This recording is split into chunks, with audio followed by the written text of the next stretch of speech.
Hallelujah, hallelujah, hallelujah, hallelujah. Praise ye the Lord. Praise ye the Lord. Hallelujah. Praise ye the Lord. Hallelujah. Praise ye the Lord. Hallelujah. Praise ye the Lord. Halo teman-teman, shalom. Apa kabar? Siapkan hati dan telinga untuk mendengarkan firman Tuhan. God bless you. Hai teman-teman GPKID, mari kita memuji Tuhan bersama-sama.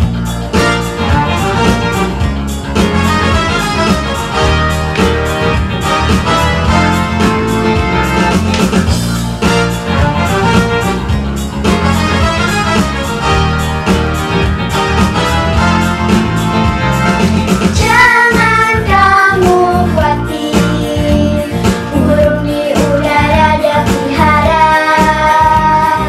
Jangan kamu khawatir, bunga di padang dia hiasi. Haleluya.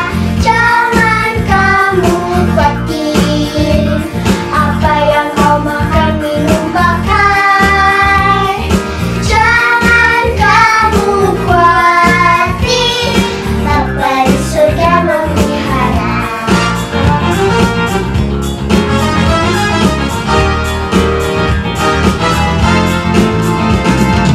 Aku tidak khawatir, burung di udara dia pelihara. Aku tidak khawatir, bunga di padang dia hiasi. Haleluya.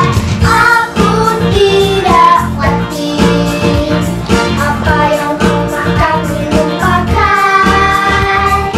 Aku tidak khawatir, Bapa di surga memelihara.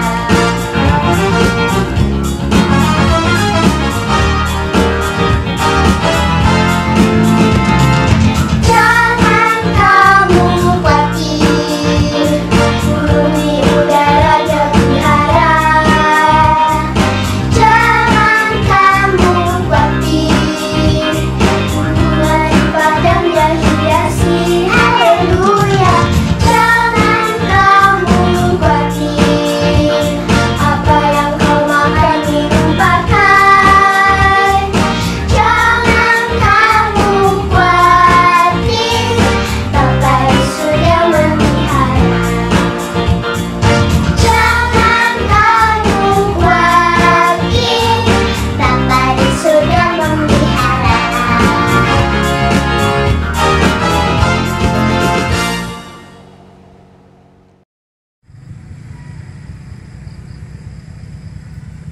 Hai teman-teman GPKID, ayat firman Tuhan hari ini diambil dari Matius 6 ayat 25.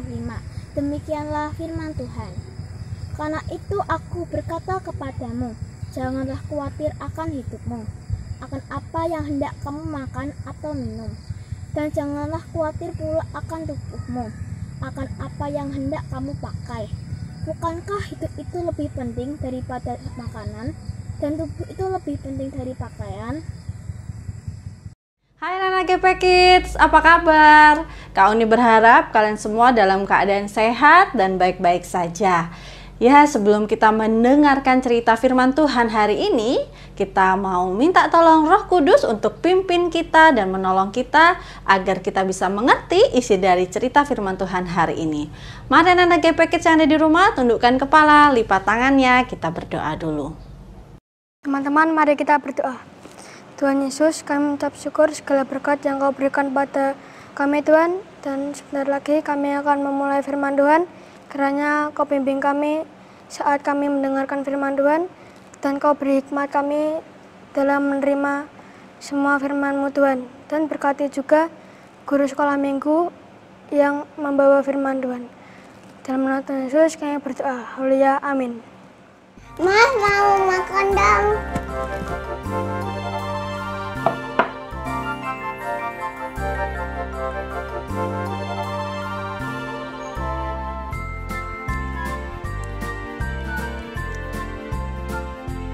Ma, susu dong.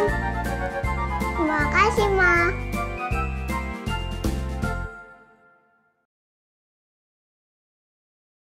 Anak-anak GP Kids, kalau misalnya makanan atau minuman yang kalian suka itu dengan mudahnya tersedia di hadapan kalian, pasti rasanya nikmat sekali ya. Seperti Rishal tadi, apa-apa saja langsung diberi oleh mama papanya. Tapi bagaimana sebaliknya? Jika tiba-tiba papa mama kalian berkata, maaf ya sayang, mulai besok kita hanya bisa makan tahu tempe setiap hari. Dan papa mama juga sebenarnya tidak tahu besok-besoknya lagi kita akan makan dengan apa. Bagaimana sikap kalian jika papa mama kalian berkata seperti itu? Pasti kalian akan timbul rasa khawatir atau takut, bagaimana nanti aku bisa hidup? Nanti aku mati kelaparan nggak ya kalau papa mamaku tidak bisa membelikan aku makanan? Mungkin kalian akan mengambil sikap seperti itu ya. Cerita firman Tuhan kita hari ini akan bercerita tentang bangsa Israel yang hidupnya penuh dengan kekhawatiran. Mengapa mereka khawatir? Ya, karena pada waktu itu ketika mereka sedang melakukan perjalanan menuju ke tanah Kanaan atau tanah yang dijanjikan Tuhan, mereka melakukan perjalanan yang tidak menyenangkan. Mengapa demikian? Karena sepanjang jalan yang mereka lalui adalah hamparan padang gurun pasir. Kalian tahu seperti apa padang gurun pasir itu? Seperti ini loh anak-anak, coba lihat, perhatikan. Padang gurunnya panas, gersang, tidak ada tumbuhan. Dan juga tidak ada orang jualan loh di sana. Jadi kebayang ya bagaimana bangsa Israel bisa hidup. Bagaimana kalau mereka lapar atau bagaimana kalau mereka haus. Karena di padang gurun itu sangat sulit ditemukan air. Oleh karena itu ketika mereka sedang melakukan perjalanan, mereka mengeluh, mereka bersungut-sungut, mereka khawatir. Apa yang harus aku makan? Apa yang harus aku minum? Lebih baik aku kembali saja ke Mesir, hidup sebagai budak daripada aku mati kelaparan di padang gurun pasir ini. Setelah mereka berjalan 3 hari lamanya di padang gurun Syur, mereka tidak menemukan air sama sekali. Lalu sampailah mereka di Mara, dan ketika mereka sampai di Mara, mereka menemukan air. Ketika mereka mencoba untuk meminumnya, ternyata air itu terasa pahit, sungguh tidak bisa diminum. Oleh karena itu, mereka bersungut-sungut dan marah kepada Musa. Bagaimana kami akan minum? Lalu Tuhan mendengar seruan atau keluhan dari bangsa Israel. Lalu Tuhan berkata kepada Musa untuk melemparkan sepotong kayu ke dalam air tersebut. Lalu air tersebut berubah menjadi manis sehingga bangsa Israel bisa meminumnya. Kemudian mereka kembali lagi berjalan menuju ke padang gurun Sin. Nah, di padang gurun inilah mereka mulai kehabisan bekal makanan. Sehingga mereka timbul lagi rasa khawatir di dalam hati mereka dan pikiran mereka. Sehingga mereka berpikir lebih baik kita mati saja di tanah Mesir daripada mati kelaparan di padang gurun. Di tanah Mesir kita bisa menikmati roti dan daging dengan kenyang. Sedangkan di sini apa yang bisa kita nikmati? Tidak ada makanan sama sekali yang bisa kita makan. Lalu Tuhan mendengar kekhawatiran dan keluh kesah bangsa Israel. Lalu Tuhan berkata kepada Musa bahwa Tuhan akan mengirimkan hujan roti atas bangsa Israel di pagi hari. Wow, hujan roti ini dinamakan roti mana atau roti dari surga ya. Nah, roti mana ini bisa mereka nikmati. Roti ini bisa mereka bakar atau bisa mereka masak ya. Nah, ternyata tidak cukup hanya dengan roti loh Tuhan memberikan mereka makanan, tetapi ketika menjelang malam Tuhan mengirimkan banyak burung puyuh di antara tenda-tenda bangsa Israel. Wah, luar biasa loh Tuhan kita itu. Dia tidak pernah melupakan kesusahan dari umatnya. Tuhan terus mengasihi dan Tuhan terus memelihara bangsa Israel. Lalu selanjutnya apa yang terjadi dengan bangsa Israel? Nah, ketika mereka sedang melakukan perjalanan kembali, sampailah mereka di Rafidim. Nah, di Rafidim ini mereka mulai kehabisan minum dan mereka kehausan. Bahkan bukan cuma mereka saja yang butuh air, tetapi ternak-ternak mereka juga kehausan. Sehingga mereka kembali lagi khawatir dan mengeluh kepada Musa. Apakah kami harus mati karena kehausan? Dan ternak kami juga, apakah juga mereka harus mati di sini? Akhirnya Tuhan mendengar lagi kembali kekhawatiran mereka dan juga keluhan dari bangsa Israel. Lalu Tuhan berkata kepada Musa untuk pergi menuju batu karang yang ada di Gunung Horeb sambil membawa tongkatnya, dan Tuhan menyuruh Musa untuk memukul batu karang yang ada di Gunung Horeb itu. Ketika Musa memukul batu karang tersebut mengeluarkan air sehingga air tersebut bisa diminum oleh seluruh bangsa Israel beserta ternak-ternaknya. Tuhan Yesus berkata, "Janganlah khawatir akan hidupmu, akan apa yang kamu makan atau minum, dan jangan juga khawatir pula akan tubuhmu, akan apa yang hendak kamu pakai. Bukankah hidup itu lebih penting daripada makanan, dan tubuh itu lebih penting daripada pakaian? Lihatlah burung-burung di langit yang tidak menabur dan tidak menuai, namun diberi makan oleh Bapamu yang di surga. Bukankah kamu jauh melebihi burung-burung itu? Dan mengapa kamu khawatir akan pakaian? Perhatikanlah bunga bakung di ladang yang tumbuh tanpa bekerja, tanpa memintal. Namun aku berkata kepadamu, Salomo dalam segala kemegahannya pun tidak berpakaian seindah salah satu dari bunga itu. Jadi jika demikian, Allah mendandani rumput di ladang yang hari ini ada dan besok dibuang ke dalam api.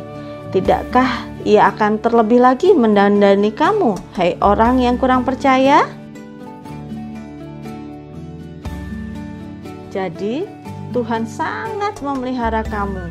Jangan khawatir dengan apa yang akan kamu makan atau apa yang kamu minum, karena itu semua dicari oleh bangsa-bangsa yang tidak mengenal Allah. Akan tetapi Bapamu di surga tahu bahwa kamu memerlukan semuanya itu. Tapi carilah dahulu kerajaan Allah dan kebenarannya, maka semuanya itu akan ditambahkannya kepadamu. Sebab itu janganlah kamu khawatir akan hari esok, karena hari esok mempunyai kesusahannya sendiri. Kesusahan sehari cukuplah untuk sehari. Nah anak-anak, ketika hidup kalian mulai sulit, atau mungkin papa mama kalian di masa-masa pandemi ini sedang kehilangan pekerjaan, atau kalian juga mengalami kesulitan ekonomi, jangan khawatir dulu. Khawatir boleh, tapi jangan lama-lama. Karena hati-hati, ketika kalian terus hidup dalam kekhawatiran, maka yang ada kalian nanti akan bersungut-sungut atau terus mengeluh kepada Tuhan. Nah itu tidak baik.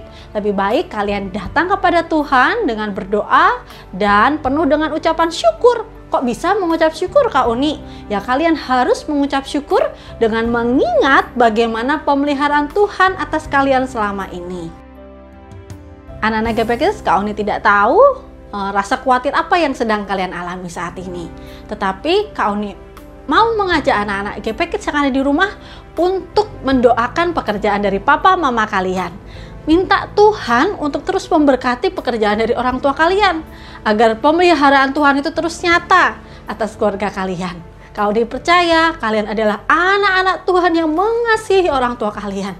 Dan kau juga percaya kalian adalah anak-anak Tuhan yang dipakai Tuhan untuk menjadi berkat di tengah-tengah keluargamu dan juga untuk orang tuamu. Ya anak-anak GPKIDS, selesai sudah cerita firman Tuhan kita hari ini. Kita akan mengakhiri cerita firman Tuhan hari ini dengan doa. Kau nih mau ajak semua anak-anak GPKIDS yang ada di rumah untuk tundukkan kepala, lipat tangannya, kita datang di hadapan Tuhan dengan kesungguhan hati. Mari kita berdoa. Bapa di surga, terima kasih untuk cerita firman Tuhan hari ini. Biar kiranya Roh-Mu yang kudus itu mengingatkan setiap anak-anak GPKIDS untuk tidak khawatir dengan hidup mereka, melainkan mereka terus menaruh iman percaya mereka kepada Engkau. Engkau adalah Tuhan yang terus memelihara, menolong, dan menyertai setiap anak-anak GPKIDS. Dan Bapa, kami juga berdoa untuk pekerjaan dari Papa Mama. Kiranya Tuhan memberkati pekerjaan mereka, apapun yang dilakukan mereka, tolong Tuhan buat mereka berhasil. Dan jikalau ada keluarga dari anak-anak GPKIDS yang saat ini Tuhan sedang mengalami kesulitan ekonomi, tolong Tuhan Engkau pulihkan dan Engkau memberkati mereka. Dan Tuhan bukakan jalan sehingga pemeliharaan Tuhan terus nyata dan sempurna untuk setiap keluarga anak-anak GPKIDS. Bapak, kami juga berdoa jikalau ada keluarga dari anak-anak GPKIDS yang sedang sakit atau lemah tubuh, biar kiranya tangan Tuhan menjamah dan menyembuhkan mereka. Engkau memberikan mereka hati yang sukacita, hati yang terus mengucap syukur. Terima kasih Bapak, terima kasih, kami percaya Engkau adalah Allah yang hidup, Allah yang terus menjaga kami, Allah yang terus memberkati kami. Inilah kami Bapa, berkatilah kami semua. Hanya di dalam nama Tuhan Yesus kami sudah berdoa dan mengucap syukur. Haleluya, amin. Ya anak GP Kids, selesai sudah kebaktian sekolah minggu kita hari ini. Teruslah menjadi anak-anak Tuhan yang tidak hidup dengan kekhawatiran, melainkan terus punya iman percaya kepada Tuhan, karena Tuhan selalu memelihara hidup kita. Sampai ketemu lagi minggu depan. Tuhan Yesus memberkati. Bye-bye.